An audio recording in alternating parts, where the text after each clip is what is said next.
Oui, je l'aime. Oui, je l'aime. Parce qu'il m'aime pas le premier.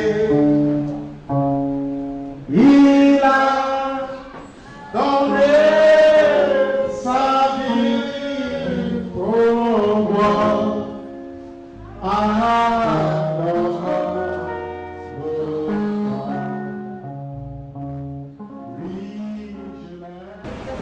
Comme la Bible dit en Éphésiens chapitre 4, verset 11, celui qui est descendu, c'est le même qui est monté, qui a rempli tous les cieux. Il a fait des dons aux hommes. Il a donné aux uns d'être apôtres, aux autres d'être docteurs, aux autres prophètes, évangélistes, pasteurs, pour l'édification et le perfectionnement des saints. Jusqu'à ce que l'Église, la véritable Église de Jésus-Christ, jusqu'à ce que nous parvenons à la connaissance du Fils de Dieu, à la stature de l'homme parfait, jusqu'à ce que l'épouse soit préparée pour les noces de l'agneau. En Apocalypse, le chapitre 19, le verset 7, nous lisons: réjouissez-vous, car les noces de l'agneau sont venues et son épouse est préparée. Un temps de préparation est donné à l'épouse. Alléluia. Et c'est le temps dans lequel nous vivons. C'est le temps de la préparation. Alors, bien aimés frères et sœurs, nous devons nous préparer pour les noces de l'agneau. Je voudrais vous parler des 7 fêtes de l'Éternel. Les 7 fêtes de l'Éternel. Vous savez, chaque année, Israël devait observer 7 fêtes. Les 7 fêtes de l'Éternel. Et les 3 premières fêtes, savoir la fête de la Pâque, la fête des pains sans levain, la fête des prémices. Ces 3 premières fêtes avaient lieu au mois de Nissan ou au mois d'Abib, qui est le premier mois de l'année. Alléluia. Et les 3 dernières fêtes, savoir la fête des trompettes, la fête de l'expiation et la fête des tabernacles, avait lieu durant le 7e mois. Le 7e mois, c'est-à-dire fin septembre, début octobre. Alléluia. Et la fête des semaines, ou encore la fête de la Pentecôte, cette fête avait lieu entre les 3 et les 3 premières et les 3 dernières fêtes. Alléluia. Donc, par la grâce de Dieu, je voudrais vous parler de ces 7 fêtes. Donc, je résume, ces 7 fêtes, c'est la fête de la Pâque, la fête des pains sans levain, la fête des prémices, la fête des semaines ou la fête de la Pentecôte, la fête des trompettes, la fête de l'expiation et la fête des tabernacles. Alléluia. Mais ce matin, je ne parlerai que de la fête de la Pâque. Car la fête de la Pâque est la première des fêtes juives. Et elle était fixée au 14e jour du premier mois, qui est le mois de mars-avril. Alléluia. Et nous allons parler par la grâce de Dieu de la fête de la Pâque. La première des fêtes juives, la fête de la Pâque. Alléluia. Puis si le Seigneur le veut, chaque fois que je viendrai ici, je vous parlerai d'une fête jusqu'à ce que nous abordions la 7e fête qui est la fête des tabernacles. Alléluia. Alors, pourquoi est-ce que cette fête qui est la fête de la Pâque, pourquoi est-ce qu'elle était la première des fêtes juives? Nous le verrons ce matin par la grâce de Dieu dans ce message. Je voudrais donc lire pour vous Exode. Exode au chapitre 12, le verset 1 à 7. Exode chapitre 12, le verset 1 à 7.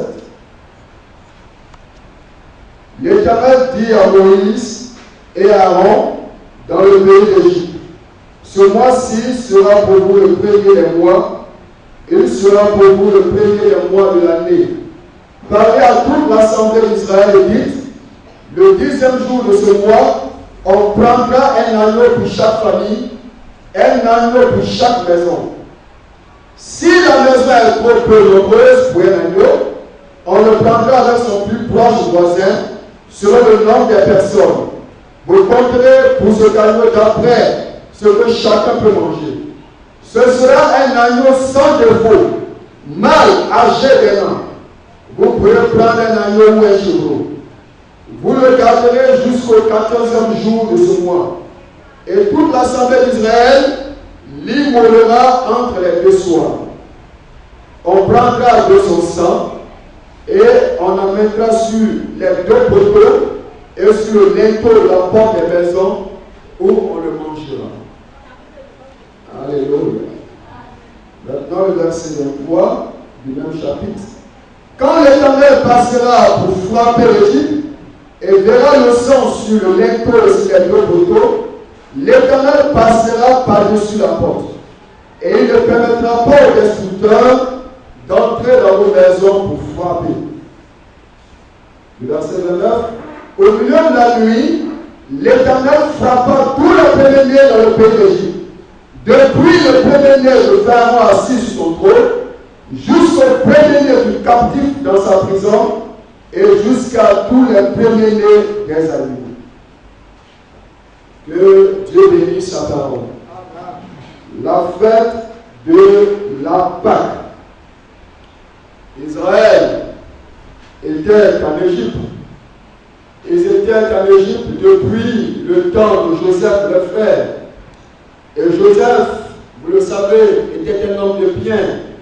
Joseph le frère était un homme spirituel. Il avait des songes, il avait des révélations. Mais Joseph mourut. Il mourut en Égypte. Et la Bible nous dit qu'il se leva en Égypte un autre pharaon qui n'avait pas connu Joseph. Et ce pharaon se mit à maltraiter les enfants d'Israël au point de leur faire exposer leurs enfants pour qu'ils ne vivent pas. Vous pouvez le lire dans Actes chapitre 7. Vous voyez, ce pharaon qui n'avait pas connu Joseph se mit à traiter les enfants d'Israël avec perfidie.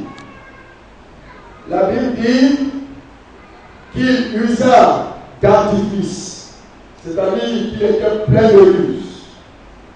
Il s'est mis donc à maltraiter durement les enfants d'Israël.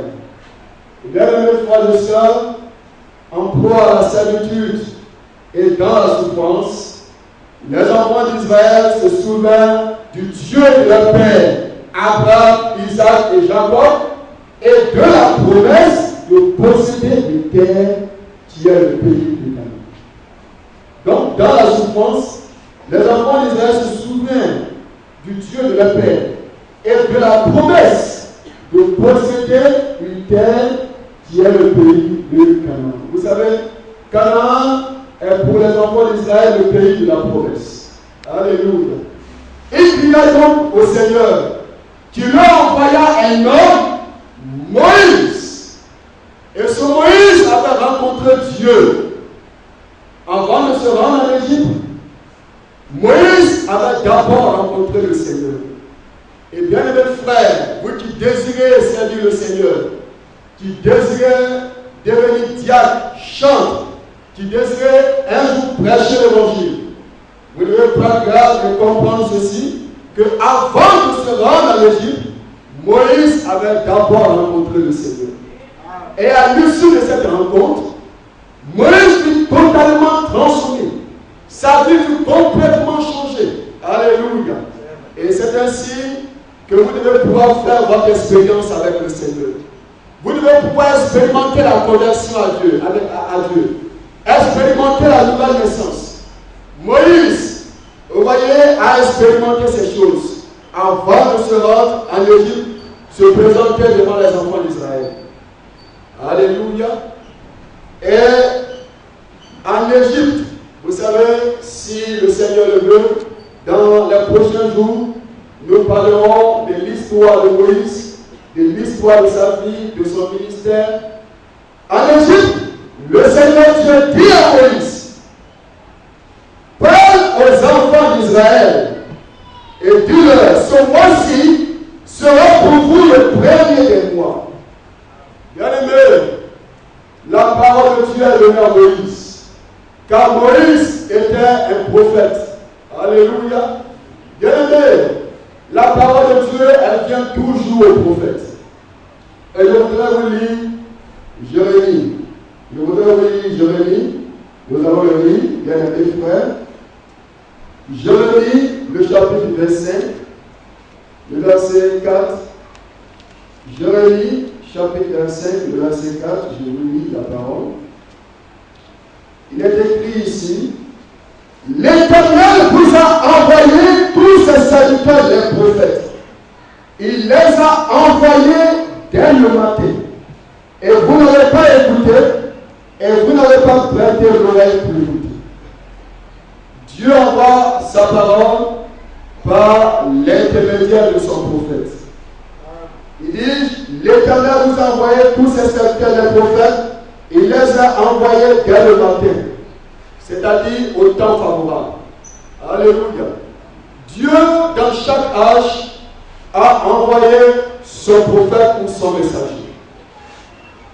Bien-aimés, comme je vous l'ai dit, chaque fois que Dieu a voulu donner un message à son peuple, il a envoyé un prophète.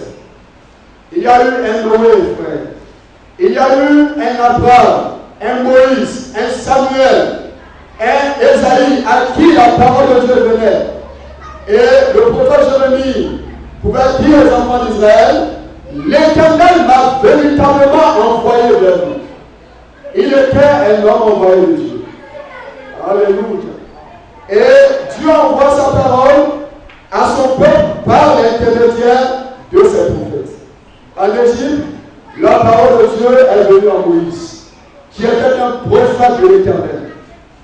Et Moïse a parlé aux enfants d'Israël de la part du Seigneur. Il a dit, ce mois-ci sera pour vous le premier des mois, et il sera pour vous le premier des mois de l'année. Alléluia. Bien-aimé, la parole de Dieu vient toujours au prophète. Chaque fois que Dieu le Seigneur a voulu donner un message à son peuple, il a envoyé un prophète. Dans chaque âge, il a envoyé un Paul, il a envoyé un Irénée, il a envoyé dans chaque âge un prophète afin de donner sa parole à ses fils et à ses filles. Et bien aimé, il est dit ici, au sujet des enfants d'Israël, que ceux-ci devaient prendre un agneau le 10e jour du mois. Et ils devaient garder l'agneau jusqu'au 14e jour. Cela dit, l'agneau devait être gardé pendant 4 jours. Car les enfants d'Israël, frères et sœurs, devaient s'assurer que l'agneau était sans défaut. Qu'il n'était pas aveugle, qu'il n'était pas un agneau boiteux, mais qu'il était un agneau sans défaut. C'est là ce que le Seigneur avait ordonné. Pas n'importe quel agneau pour le sacrifice, mais un agneau mâle, âgé d'un an et sans défaut. Alléluia. Bien-aimés, je voudrais vous lire encore Malachie. Lisons Malachie. Malachie, le chapitre 1. Malachie, le chapitre 1, le verset 6 à 8. Un fils honore son père et un serviteur son maître. Si je suis père, où est l'honneur qui m'est dû? Si je suis maître, où est la crainte qu'on a de moi? Dit l'Éternel des armées à vos sacrificateurs, qui méprisez mon nom. Et il dit, en quoi avons-nous méprisé ton nom? Vous offrez sur mon autel des aliments impur. Et vous dites, en quoi avons-nous profané? C'est en disant, la table de l'Éternel est méprisable. Quand vous offrez un sacrifice, une bête aveugle, n'est-ce pas mal? Quand vous en offrez une boiteuse ou un fil, n'est-ce pas mal? Offre-la donc à ton gouverneur, te recevra-t-il bien, te fera-t-il bon accueil? Bien aimé, du temps de Malachie, Dieu, le Seigneur était irrité du comportement des enfants d'Israël. Il les avait ramenés de Babylone dans leur pays. Et le Seigneur Dieu les avait rétablis dans leur propre pays. Alléluia. Et voici les sacrificateurs. Ils méprisaient le Seigneur en lui offrant en sacrifice une bête aveugle, une bête boiteuse, infime. Bien aimé, du temps de Moïse, Dieu a dit, vous offrez, fuyez un agneau sans vie. Les années s'en vont et les hommes meurent. Moïse est mort. Et la génération des enfants d'Israël qui était avec lui en Égypte, cette génération est morte. Mais la parole du Seigneur demeure éternellement. Alléluia. Oui, du temps de Malachie, la loi de Dieu était toujours en vigueur.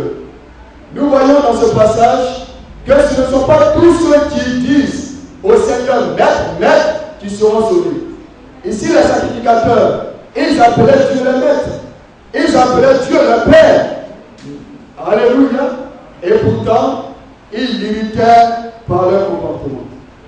Bien-aimé, notre Seigneur Jésus-Christ s'est rapporté à cela en disant que ce ne sont pas tous ceux qui disent Seigneur, Seigneur qui entreront, mais celui-là seul qui fait la volonté de Dieu. La volonté de Dieu doit être faite dans votre vie comme elle est faite au ciel. Alléluia. Bien-aimé, à quoi cela sert d'appeler Dieu maître si on le déshonore par notre comportement? À quoi cela nous sert d'appeler Dieu notre Père si nous luttons par l'eau d'un Dieu? Et c'est là ce que faisaient les sacrificateurs au temps de Malachie. Ils appelaient Dieu le maître, mais ils le déshonoraient par leur comportement. Alléluia. Ils honoraient le gouverneur, un homme mortel de la même nature qu'eux. Ils honoraient le gouverneur, mais par contre, ils déshonoraient le Seigneur. Bien aimé, l'obéissance à Dieu est absolue. L'obéissance à un homme n'est pas absolue. Mais l'obéissance à Dieu est absolue. Alléluia. Et c'est la raison pour laquelle, devant le Sanhédrin, Pierre et Jean ont dit aux pharisiens, aux sadduciens, aux principaux sacrificateurs, jugez vous-même, est-il convenable d'obéir aux hommes plutôt qu'à Dieu? Frère, nous croyons que cela n'est pas convenable. Ce qui est convenable, c'est qu'en tant qu'enfant de Dieu, nous devons obéir au Seigneur. Alléluia. Bien-aimé, la parole du Seigneur demeure éternellement.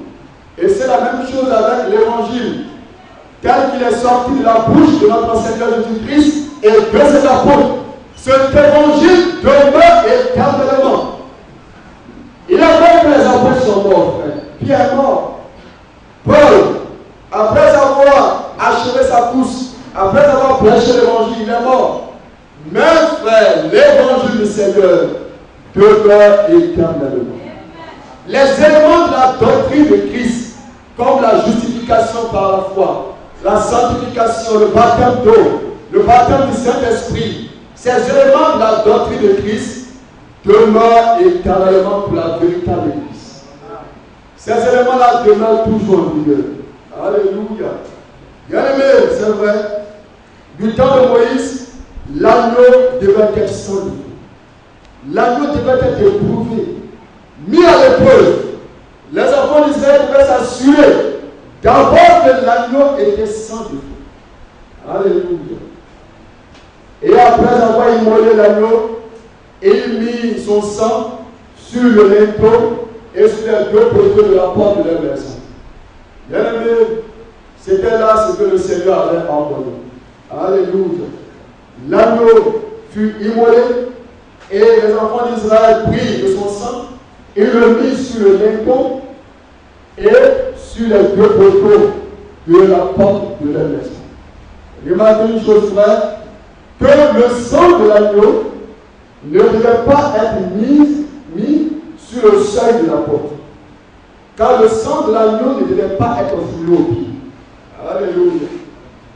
Frère, le sang de l'agneau devait être mis sur le linteau. Vous savez, c'est un linteau. Sur les linteaux et sur les deux poteaux, donc sur l'encadrement de la porte. Pas sur le seuil. Car le sang de l'agneau ne devait pas être foulé au pied. Alléluia. Il mit donc le sang sur le linteau, sur les deux poteaux de la porte de la maison. Bien aimé, dans Hébreux le chapitre 11, nous lisons ceci. Hébreux le chapitre 11, il a dit ceci au verset 28. C'est par la foi qu'il immolera la Pâque et puis l'aspersion du sang, afin que l'exterminateur ne touche pas au premier des Israélites. Bien aimé, c'est vrai. Moïse et les enfants d'Israël ont agi par la foi.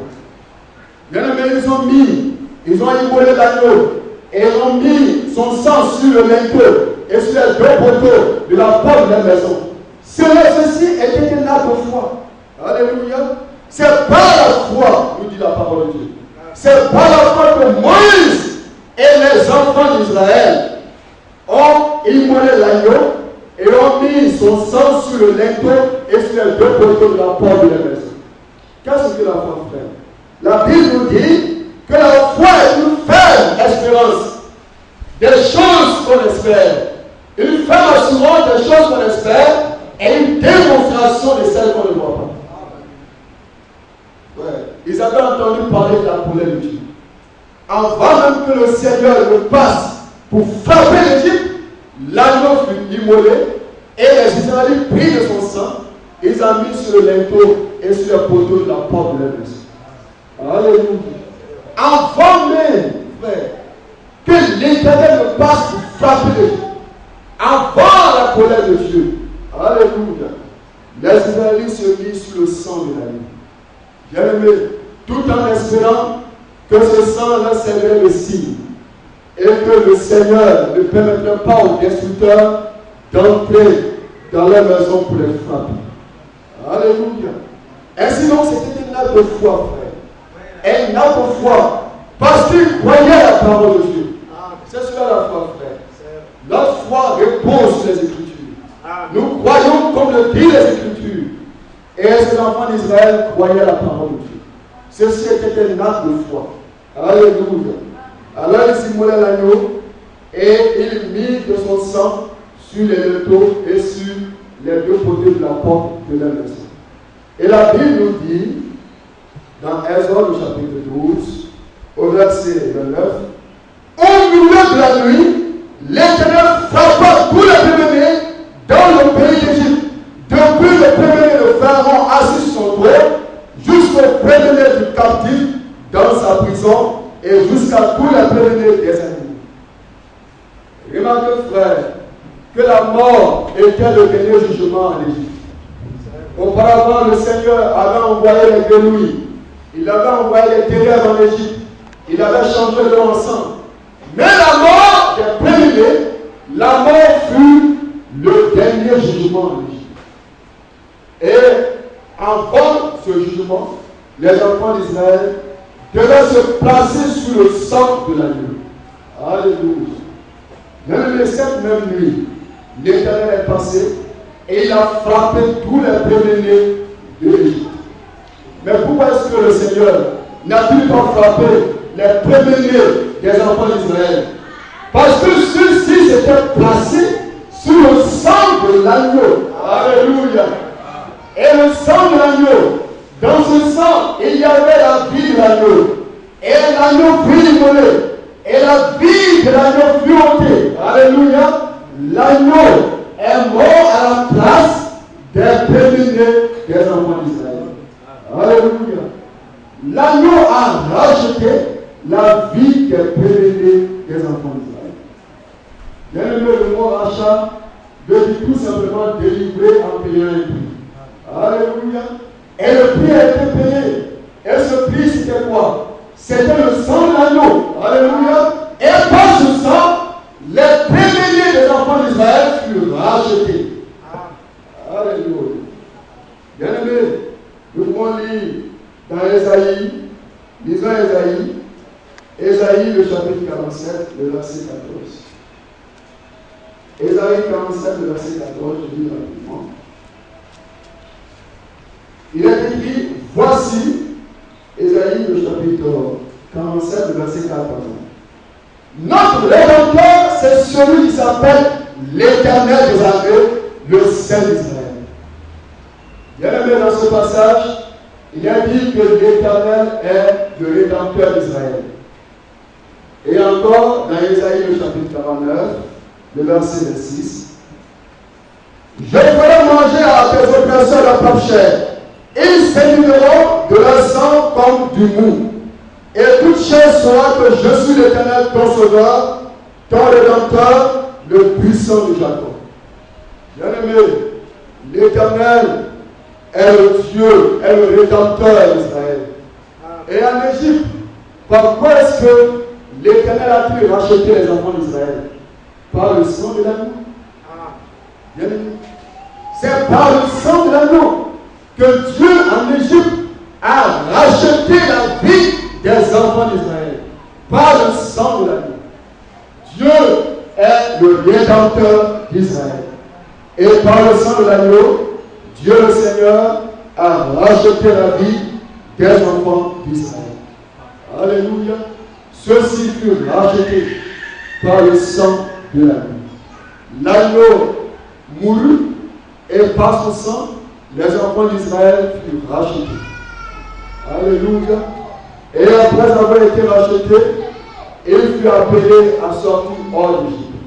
Alléluia.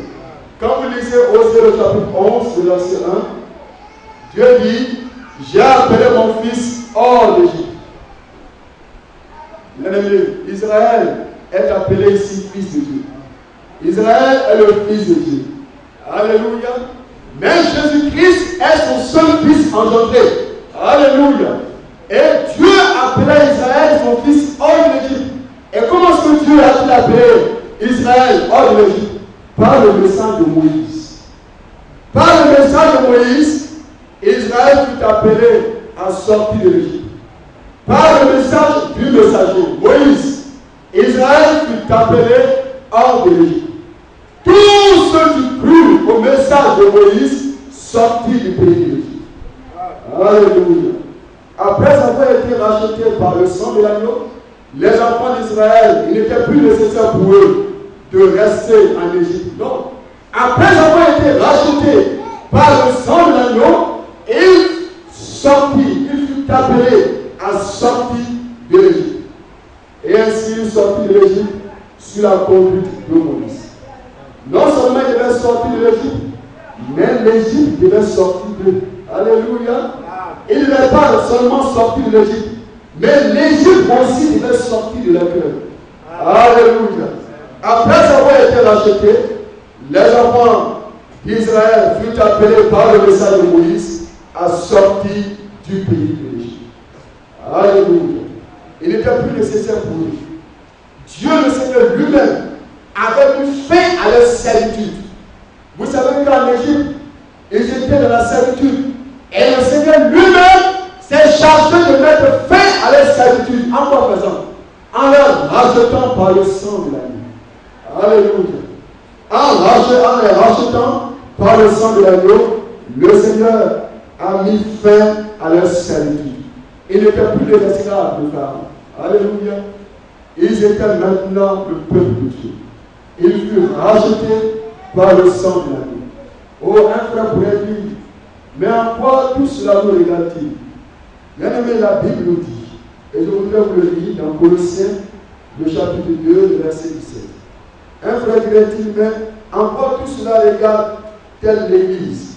Toutes ces choses regardent-elles l'Église? Dans Colossiens, bien aimé, nous allons le lire. Colossiens, le chapitre 2, le verset 17, est écrit. Que personne d'autre ne vous juge au sujet du mangeant du bois, au sujet d'une fête, d'une nouvelle nouvelles lunes ou des sabbats. C'était l'homme des choses à venir, mais la réalité est en Christ. Bien aimé, l'homme est la réalité. L'homme est tout simplement un type de la réalité. Bien aimé.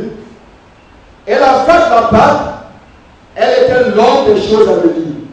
Toutes ces fêtes dont nous parlerons par la grâce de Dieu, la fête des trompettes, la fête de Pentecôte, la fête des tabernacles, la Bible nous dit que toutes ces fêtes étaient l'ombre des choses à venir, même que la réalité est en Christ. Alléluia. Bien-aimé, remarquez une chose, frère. Toutes ces choses, toutes ces fêtes étaient une ombre des choses à venir. Car ces fêtes devaient conduire les hommes à Christ. Alléluia. La fête de la Pâque, toutes ces fêtes, la loi devait conduire les enfants d'Israël à Christ le Messie. Ouais. Si les enfants d'Israël avaient obéi à la loi, alors ils auraient reconnu Christ comme le Messie. Ouais, c'est vrai. Parce que toutes ces fêtes, frère, la loi elle-même était l'ordre des choses à venir. Elle conduisait les hommes à Christ. Et si les enfants d'Israël avaient obéi à la loi, telle qu'elle était sortie à l'origine de la bouche du Seigneur, alors ils auraient reconnu Christ comme le Messie. Mais en Marc, le chapitre 7, le verset 7, nous lisons: avec ce peuple nord, donnant comme précepte des commandements d'hommes, vous abandonnez le commandement de Dieu et vous observez la tradition des hommes. C'est vrai. C'est vrai. Si les enfants d'Israël avaient obéi à la loi du Seigneur, ils auraient reconnu Christ comme leur Messie. Mais qu'ont-ils fait? Ils ont tout simplement mis de côté la parole de Dieu, le commandement de Dieu, et ont observé la tradition des hommes. Alléluia. Et par ce fait, ils n'ont pas reconnu le Seigneur. Ils n'ont pas reconnu le jour de la visitation. Et de nos jours, frères, l'histoire se répète avec les églises organisées. Chaque église dénominationnelle a mal compris la parole du Seigneur. Alléluia. Comme nous le voyons, chaque église organisée a mis de côté la parole du Seigneur pour observer la tradition des hommes. Et quand vous lisez le message adressé à l'ange de Laodicée, nous voyons dans ce message que Christ n'est pas dans les églises organisées. Christ est mis à la porte. Pourquoi, frère? Parce que, frère, sa parole a été mise tout simplement de côté. Les enfants d'Israël, le Messie ne pouvait pas se révéler.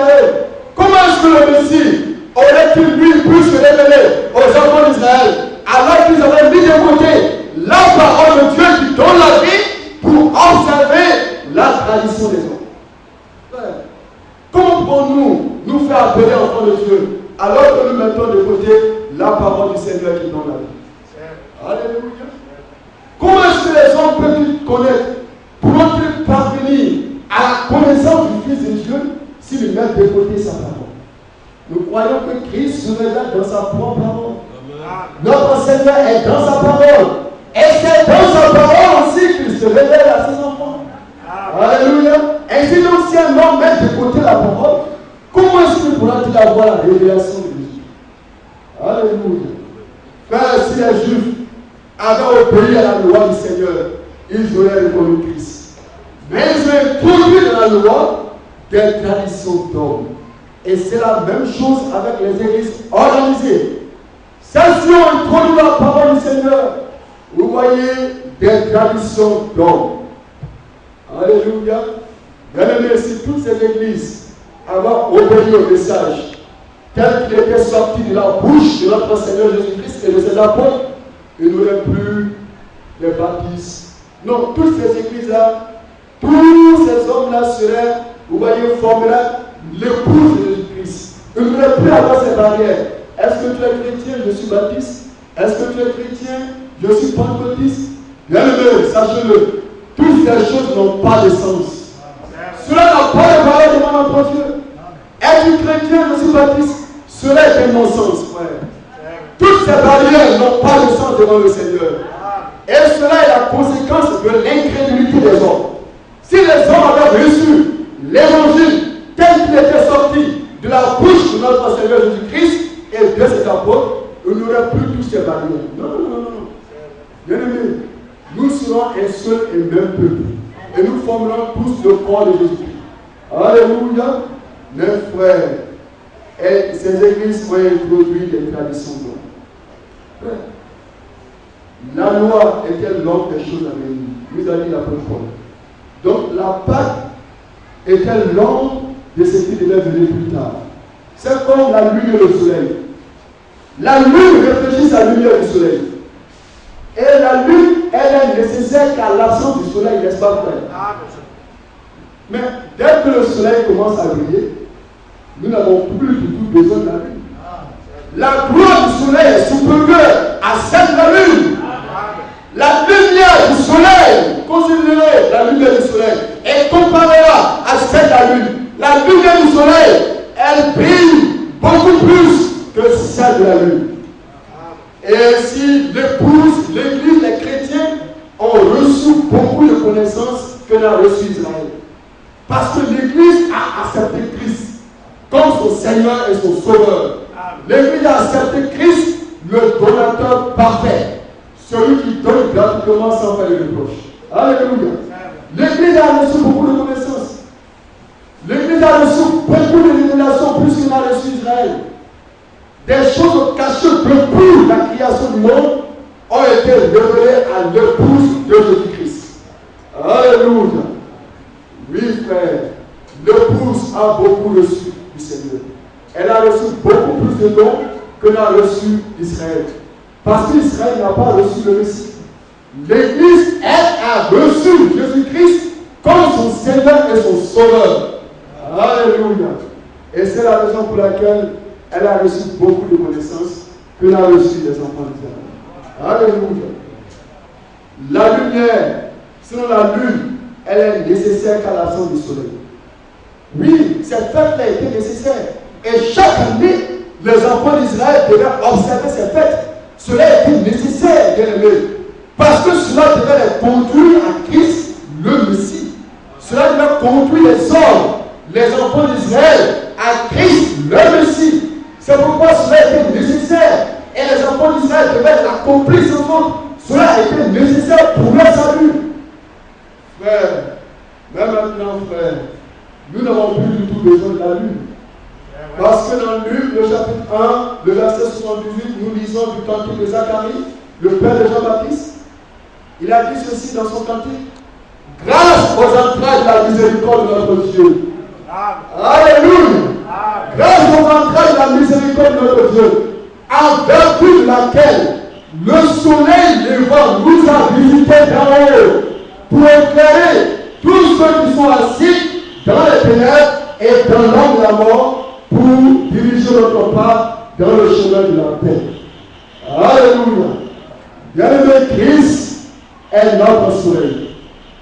Christ est notre soleil. Quand vous lisez les Écritures, Christ est présenté comme étant le soleil de la justice, pas mon frère. Christ est notre soleil. Et le soleil s'est levé, comme le dit Zacharie dans ce cantique. Le soleil s'est levé et a visité les enfants d'Israël. Et il n'y a pas seulement que les enfants d'Israël qui ont été visités par le Seigneur, mais également les nations. Les nations actuellement sont visitées par le Seigneur. Le Seigneur a visité l'Europe. Il a visité l'Amérique. Alléluia. Et il visite l'Afrique. Alléluia. Vous savez, il y a des mauvais docteurs, des faux docteurs qui enseignent que l'Afrique est de tous les continents le continent maudit. Mais l'Afrique n'est pas un continent maudit. Alléluia. Dieu visite l'Afrique, frère. Et il visite en ce moment les nations. C'est le temps favorable. C'est le jour du salut. C'est le jour que notre Seigneur a fait. Alléluia. Et le Seigneur continuera de nous visiter jusqu'à ce que le temps de grâce déterminé pour les nations soit achevé. Alléluia. Christ est notre soleil. Quel est ce soleil qui visite? Alléluia. C'est Jésus-Christ, frère. Il a visité les enfants d'Israël et il nous visite. Frère, nous n'avons donc plus besoin de la lune. Mais à présent, nous sommes éclairés par la lumière du soleil de Christ. Christ est la réalité vivante. Et remarquez que l'agneau était sans défaut. Et les enfants d'Israël ont pris l'agneau le 10e jour. Et ils devaient le garder jusqu'au 14e jour. Ils devaient s'assurer que l'agneau était bien sans défaut. Et de même, Christ, notre Seigneur, sa vie était sans péché. Alléluia. La vie de Christ était sans péché. Christ fut éprouvé exactement comme l'agneau pascal. Christ fut éprouvé. Quand il était sur la terre, il fut éprouvé. Sa vie fut une vie de preuve. On l'a injurié. Les hommes l'ont outragé. Les Juifs, en le voyant, dit: tu es un blasphémateur. C'est par Belzébuth que tu chasses les démons. Tu es un enfant illégitime. Ta mère Marie t'a conçu avant d'être mariée. Bien-aimé, il fut outragé. Il fut éprouvé de toutes les épreuves possibles. Mais savez-vous ce que la Bible dit? Qu'en dépit de toutes ces épreuves, il fut obéissant jusqu'à l'obéissance de la croix. Alléluia. La mort de Jésus, sa mort même était une épreuve. Est-ce qu'il a accepté, lui ou non, de boire à coups de douleur? Cela était une épreuve pour lui. Et malgré toutes ces épreuves, la Bible nous dit en Hébreux le chapitre 5 que notre Seigneur a appris, dès qu'il soit fils, l'obéissance par les choses qu'il a souffert. Il a obéi à Dieu. Malgré toutes les épreuves, notre Seigneur a obéi aussi à Dieu. Et c'est ainsi que sont manifestés les fils de Dieu. Le Fils de Dieu, comment peut-il manifester? Par l'obéissance. Et si les fils de Dieu et les filles de Dieu sont-ils manifestés? Par une obéissance totale à la parole de Dieu. C'est votre obéissance à la parole qui détermine que vous êtes fils ou fille de Dieu. Mes frères et sœurs, je parle la langue. Je prophétise. Quand je prie pour les malades sont guéris. Frères et sœurs, j'ai des missions, j'ai des songes. Tout cela est très bien. Mais l'apôtre Paul a dit que cela n'est rien si l'on n'a pas l'amour de Dieu. Alléluia. C'est votre obéissance qui détermine que vous êtes fils ou fille de Dieu. Les véritables enfants de Dieu, les croyants bibliques, sont manifestés par une totale obéissance à la parole du Seigneur. Alléluia. Tel que fut manifesté le Fils de Dieu, ainsi sont manifestés tous les fils et toutes les filles de Dieu, par une obéissance à la parole du Seigneur. Ainsi nous le voyons que l'agneau pascal était sans défaut. Et Christ, notre Seigneur, sa vie était sans péché. Frère, si Christ avait simplement injurié, avait simplement dit une injure, il n'aurait pas été le Rédempteur. Alléluia. Mais la Bible dit, lui qui injuriait n'a pas l'envie d'injure. Qui outrageait n'a pas l'envie d'outrage. Alléluia. Sa vie fut une vie de sainteté. Une vie sans péché. Le croyez-vous, frère? Il a vécu une vie sans péché. Alléluia. Il a obéi à Dieu, frère. Et ainsi le Fils de Dieu fut-il manifesté. Et c'est ainsi que tous sont manifestés, chaque fils et chaque fille de Dieu. L'apôtre Jean a dit, il a dit que nous sommes enfants de Dieu. Et que tous ceux qui sont de Dieu ne pêchent pas, parce que la sémence de Dieu est en eux. Et ils ne peuvent pécher. Alléluia. Les fils de Dieu sont ainsi manifestés. Parce que la sémence de Dieu tient la parole de Dieu, dans laquelle il y a la vie de Dieu. Vous voyez, cette parole, cette sémence est en nous. Alléluia. La vie de Dieu est dans chaque fils et dans chaque fille de Dieu. Alléluia. C'est la raison pour laquelle ceux-ci ne peuvent pas pratiquer le péché. Parce qu'ils ont la vie de Jésus en eux. Frère, Jésus est notre amour. Il est notre joie. Il est notre résurrection. Il est notre vie, frère. Oui, Christ est tout pour nous. Et nous avons tout pleinement en lui, a dit l'apôtre Paul. Et donc, nous voyons que l'agneau pascal était sans défaut, et ainsi Christ était sans péché. Alléluia. Et le sang de l'agneau fut immolé, et par le sang de l'agneau, Les enfants d'Israël furent rachetés. Bien-aimés, c'est vrai aussi pour nous.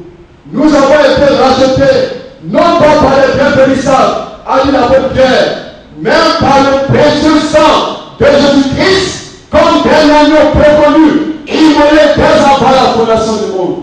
L'apôtre Pierre croyait à la rédemption, et nous le croyons aussi. Et en Éphésiens le chapitre 1, le verset 7, nous lisons qu'en lui, Jésus, nous avons la rédemption par son sang, le pardon des péchés. Frère, aucun pape ni aucun prêtre n'a le pouvoir de pardonner les péchés. Et ici, pardonner les péchés veut dire effacer, ôter les péchés. Dieu ôte les péchés et efface les péchés. Alléluia. Alors c'était comme si vous n'avez jamais commis le péché. Alléluia. Bien-aimé, seul Dieu peut faire cela. Aucun pape ni aucun prêtre. Alléluia.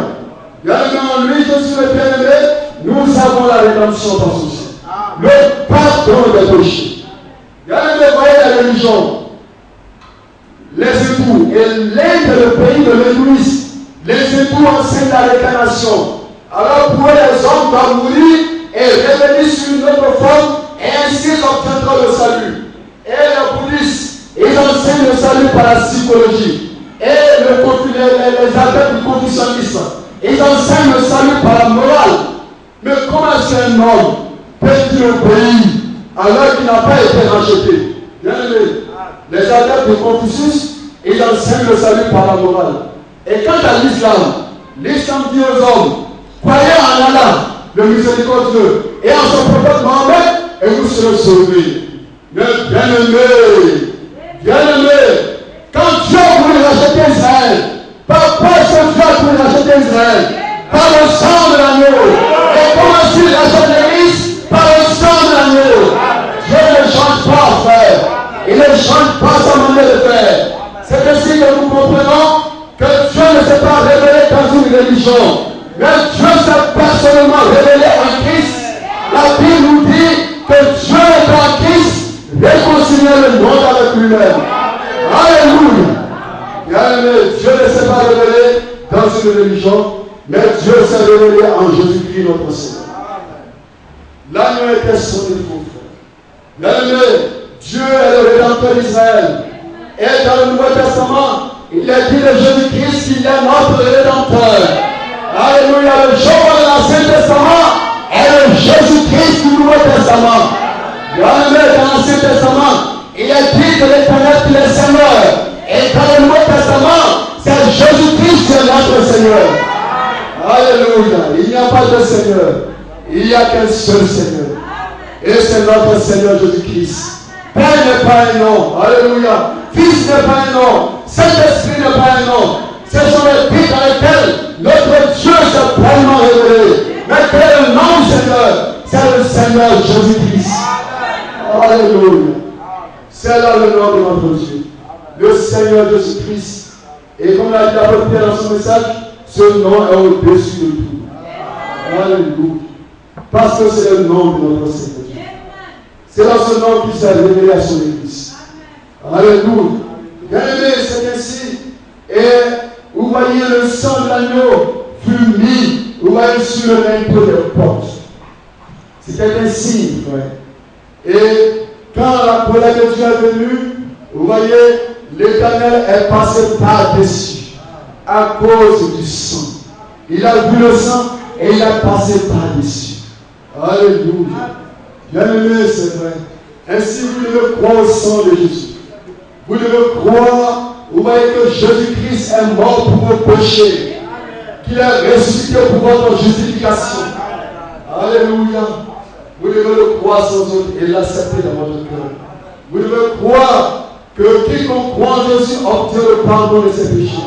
Si vous croyez en Jésus, vous obtiendrez le pardon de vos péchés.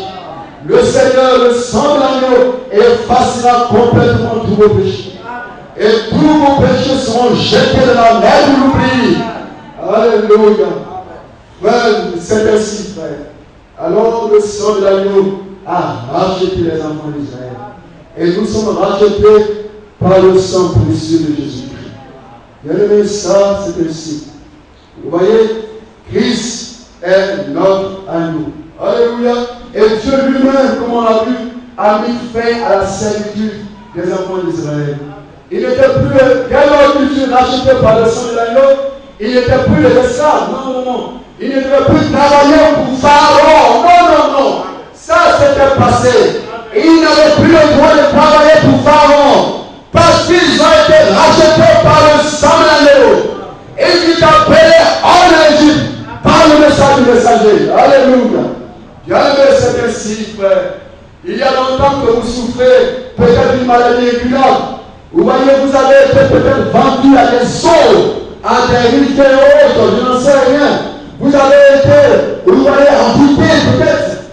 Frère, croyez-le, que Christ a mis fin à votre servitude.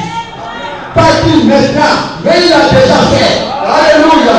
Car la croix Christ s'est écrié, tout est accompli. Alléluia. Vous voyez, tout est accompli. Il a déjà fait, pas qu'il le fera. Il a déjà fait. Alléluia. Alors Satan n'a aucun droit sur vous. Il n'a aucun droit sur le Christ et le Fils de Dieu. Car ceux-ci ont été prédestinés en 20 ans éternels. Alléluia. Bien-aimés, après avoir été rachetés, les enfants d'Israël ne furent plus les esclaves de Pharaon. Ils n'avaient plus à travailler la boue, à faire de la paille. Non, frère. Et après avoir été rachetés, frère, vous devez dire non à Satan le diable. Parce que vous avez été rachetés par le sang de l'agneau.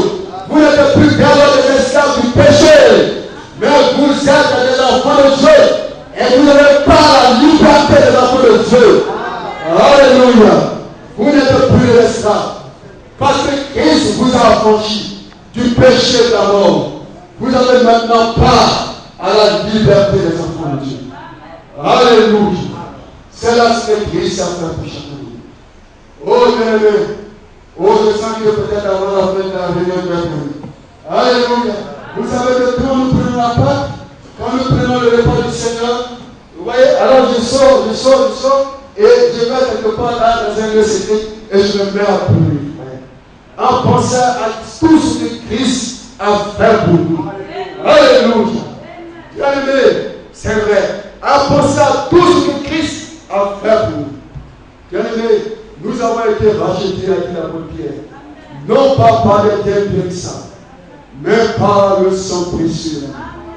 Alléluia. Il a ôté le péché. Il nous a délivrés du péché de la mort. Nous ne sommes plus des esclaves du péché, mais nous sommes des enfants de Dieu manifestés en Jésus-Christ notre Seigneur. Alléluia. Bien-aimé, oui, Dieu est le Rédempteur d'Israël. Et dans le Nouveau Testament, vous voyez Dieu lui-même, vous voyez, en Égypte, Dieu a donné un agneau à la place des enfants d'Israël. Dieu a donné un agneau mâle et sans défaut à la place des enfants d'Israël. Mais dans le Nouveau Testament, Dieu lui-même s'est formé un corps de chair. Et il est venu et il a habité parmi nous. Et il a accompli pleinement la rédemption pour nous sur le bois du Calvaire.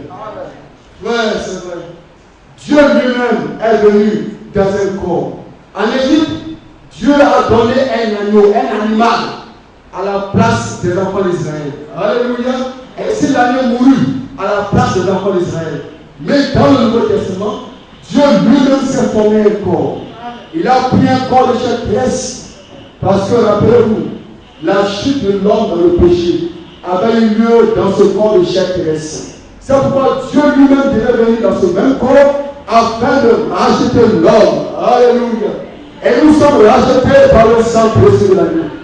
Et nous avons été rétablis dans la position de fils et de filles de Dieu par le sang de Jésus-Christ. Alléluia. Frère, c'est vrai. Alléluia. Dieu lui-même est venu. Oh frère, c'est vrai, ce n'est pas un autre homme qui est venu, mais Dieu lui-même est venu dans ce même corps pour enfin de nous racheter. Vous savez que Dieu, il n'y a qu'un seul Dieu, frère. Et je vais vous le dire, frère. Dans Deutéronome, je vais vous lire la parole. Dans Deutéronome, le chapitre 4, le verset 35. Deutéronome le verset 45, nous disons: tu as été rendu témoin de ces choses, afin que tu reconnaisses que l'Éternel est Dieu, qu'il n'y en a point d'autre. Est-ce que nous pouvons dire amen à cela? Afin que tu reconnaisses que l'Éternel est Dieu, qu'il n'y en a point d'autre. Et nous pouvons lire aussi dans Ésaïe, le chapitre 45, le verset 6. Ésaïe 45, le verset 6, nous lisons cette parole du Seigneur. Ésaïe, le chapitre 45, le verset 6. Il est écrit: c'est enfin que l'on sache, du soleil levant au soleil couchant, car pour moi il n'y a point de Dieu. Je suis l'Éternel et il n'y en a point d'autre. Alléluia. Nous pouvons lire aussi le psaume, le chapitre 100, le verset 3. Psaume chapitre 100, le verset 3. Sachez que l'Éternel est Dieu. C'est lui qui nous a fait et nous lui appartenons. Nous sommes son peuple et le troupeau de son pâturage. Oh bien-aimé, sachez-le, il n'y a qu'un seul Dieu. Et il est à la fois Père, Fils et Saint-Esprit. Il est à la fois Rédempteur, Juge, Avocat, Seigneur. Il est à la fois Fils. Alléluia. Bien-aimé, nous pouvons le lire dans Jérémie. Jérémie le chapitre 23. Je vais vous le lire. Jérémie le chapitre 23. Il dit, le verset 5. Voici les jours viennent, dit l'Éternel, où il suscitera David un jeune juste. Il régnera en roi et prospérera. Il pratiquera la justice et l'équité dans le pays. En son temps, Judas sera sauvé. Israël aura la sécurité dans sa demeure. Et voici le nom dont on l'appellera l'Éternel notre justice. Voici comment sera appelé le fils de David. L'Éternel notre justice. En hébreu, c'est Yahvé Shikenu. Déjà au temps de Moïse, Dieu s'était révélé à Moïse sous ce nom. Yahvé Shikenu. L'Éternel notre justice. Et le fils de David, quand il viendra, il sera appelé l'Éternel notre justice. Alléluia. Parce qu'il est Dieu.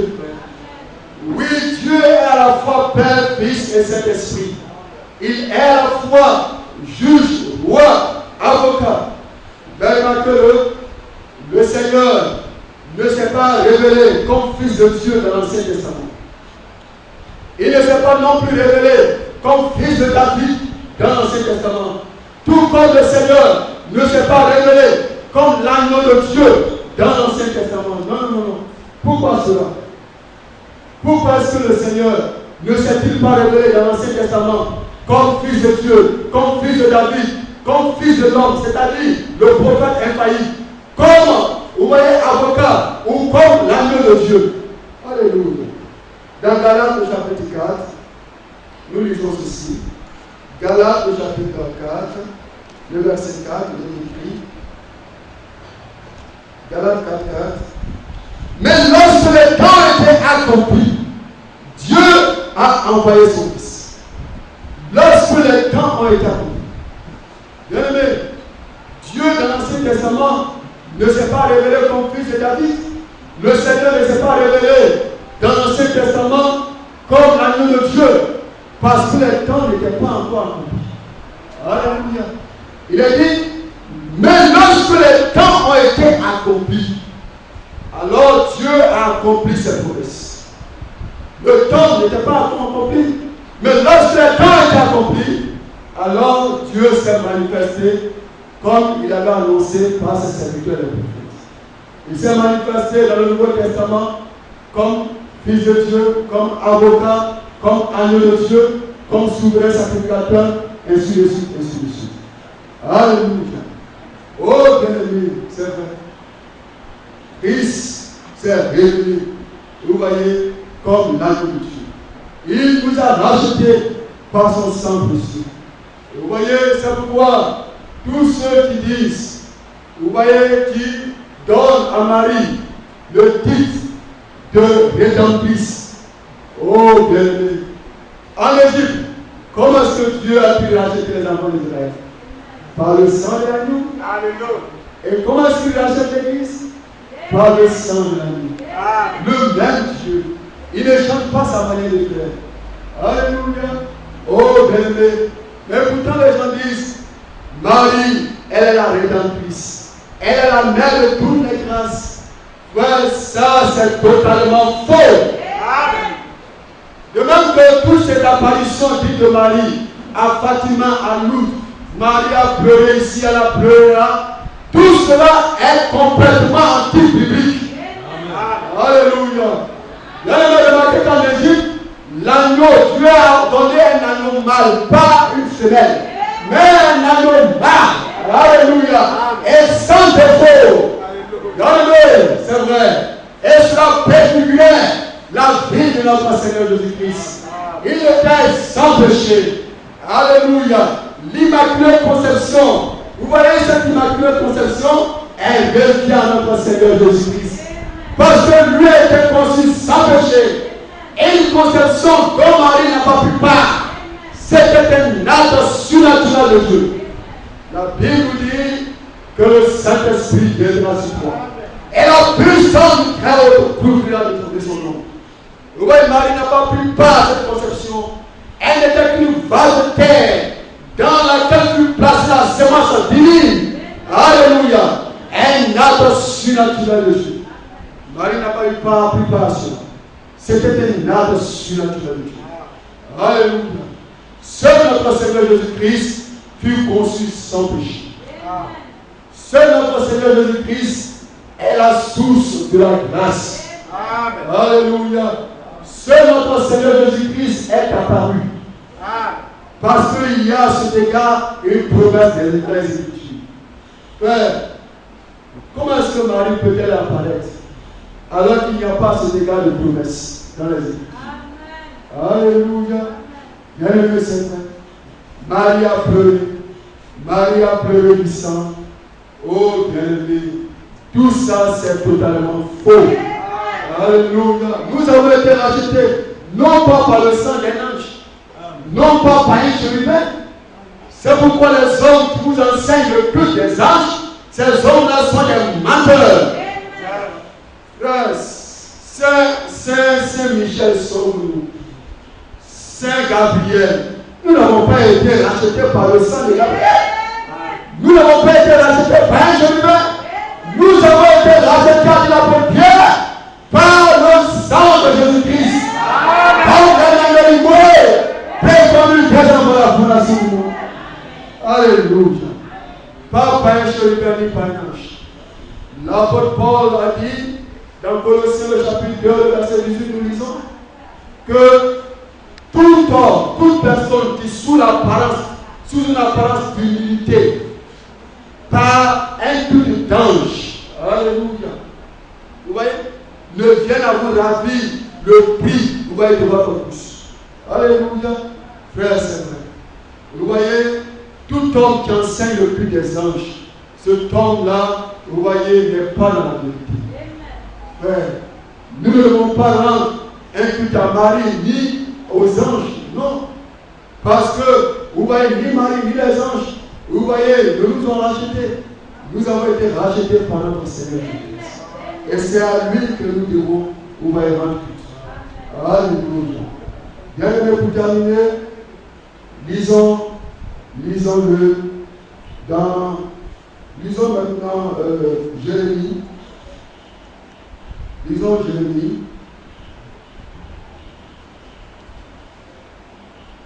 Jérémie, le chapitre 15. Le chapitre 15, le verset 11. Jérémie 15, le verset 11. Jérémie 15, le verset 11. Il est écrit ceci.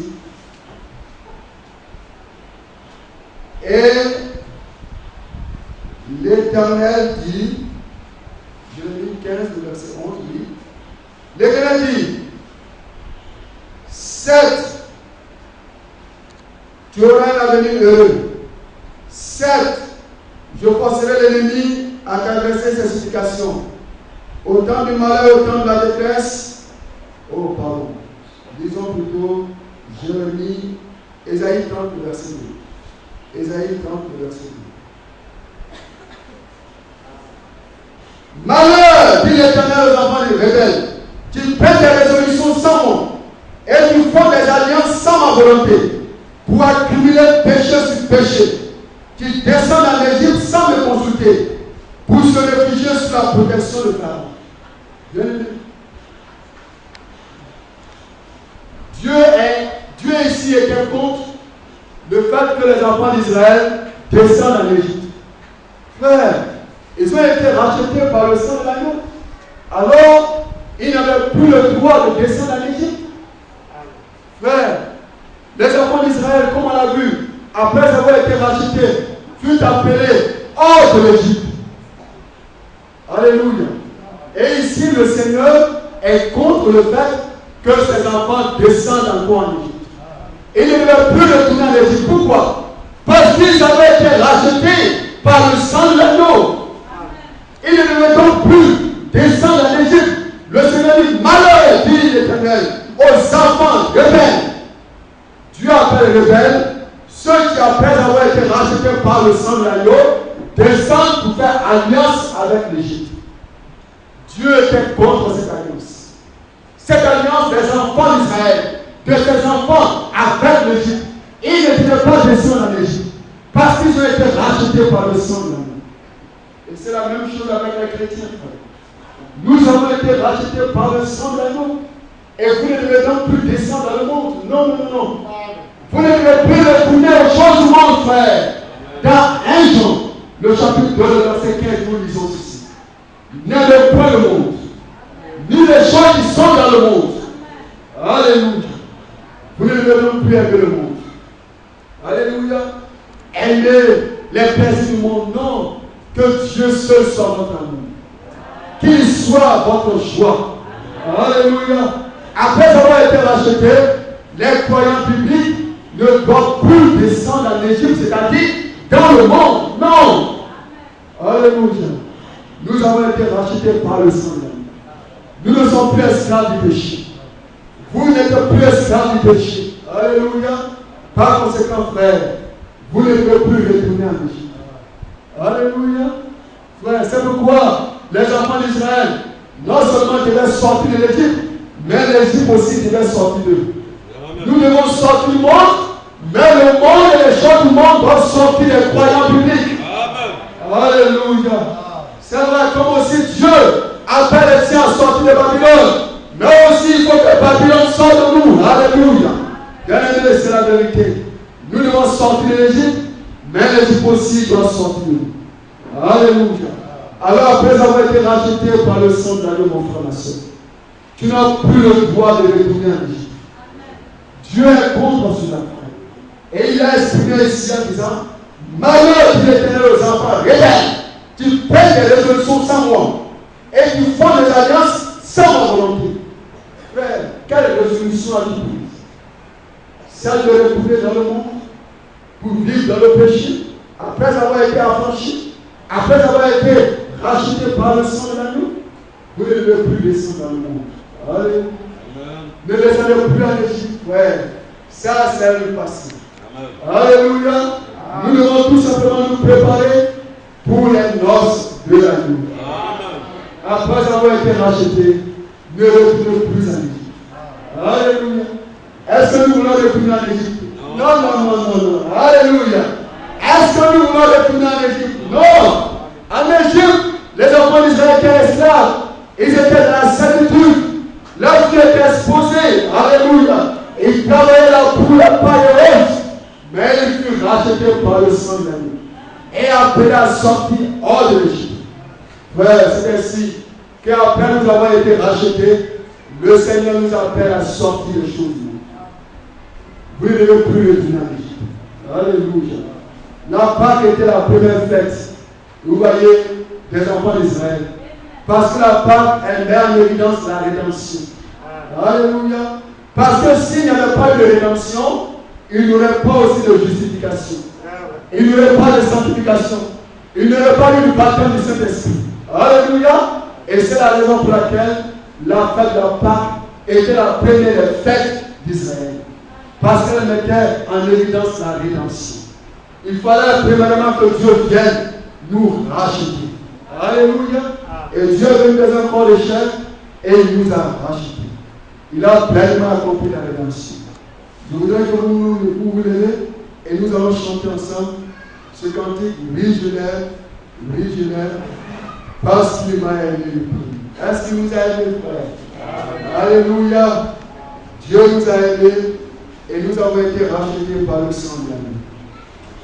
Alors nous allons chanter de tout cœur ce cantique. Ce cantique, oui, je l'aime, parce qu'il m'a aimé le premier. Il a acquis mon salut sur le bois du camp. Nous allons chanter ce cantique.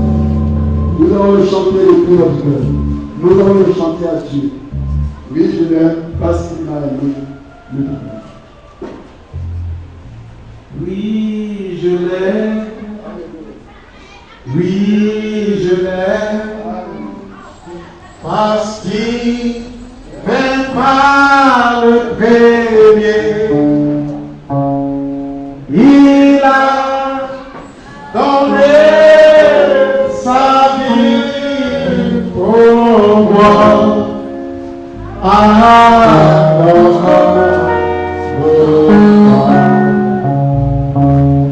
Oui, je l'aime. Oui, je l'aime. Parce qu'il m'aime le premier. Il a donné sa vie pour moi.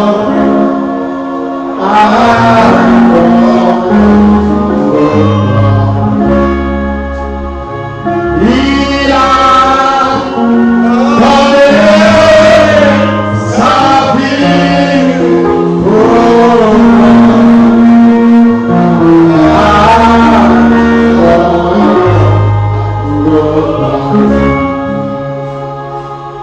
oui, je l'aime. Oui, je l'aime. Parce qu'il m'aime le premier. Il a donné sa vie pour moi.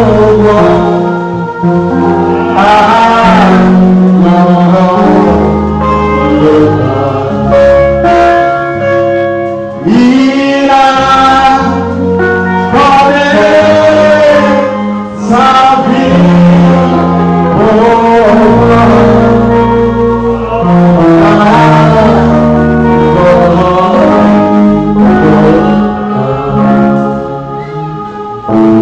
oui, je l'aime. Oui, je l'aime.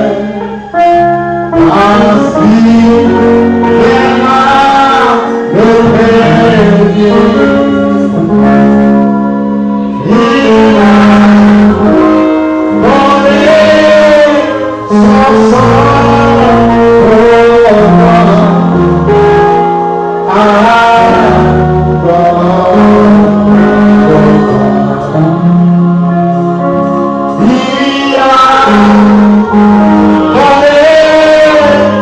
son sang pour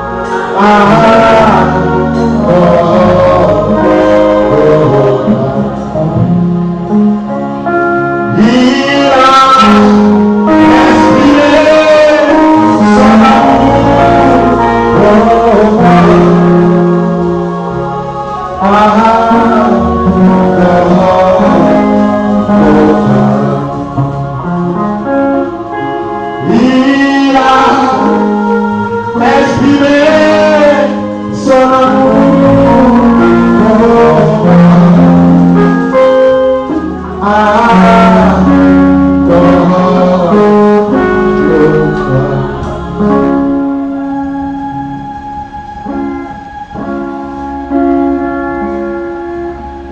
It's to my praise and I for me. has stolen my place, and I fall.